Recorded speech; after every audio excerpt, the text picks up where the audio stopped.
How much po monthly at ilang years to pay po yung 2-bedroom unit? Okay, so kung mag-avail po tayo ng 10,000 cash out only promo na True Pag-ibig, okay, wala po kayong down payment na ilalabas or spot down payment or equity. Wala ring lump sum payment. Ang years to pay po kay Pag-ibig ay maximum of 30 years to pay. So may option naman po tayo na advance to principal para mabilis po nating matapos yung ating Pag-ibig housing loan, yung kinuha nating property dito na 2-bedroom unit. At ang maganda niyan, no, flexible naman yung payment terms kay Pag-ibig. So pwede kang mamili, for example, 5, 10, 15, 20, 25 years to pay. Pero syempre magdedepende pa rin yan sa age po natin.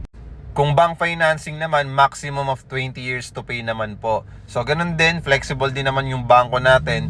Pwede rin po kayo mag-advance to principal po sa mga bangko natin. And good news, okay, kami naman bahala mag-process ng inyong housing loan, yung pagkuha nyo ng 2-bedroom condo unit dito. Ang monthly for only 18,000 to 25,000 pesos per month. Depende kasi yan kung anong financing yung mapipili mo.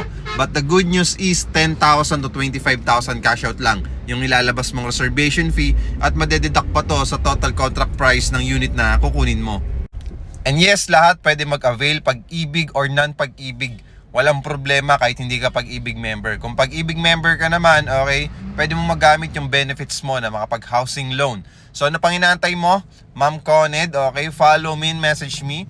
Follow muna bago mag-message or comment para ma-prioritize natin yung inquiries ninyo at masendan ko kayo ng photos, details, and sample computation. Salamat po!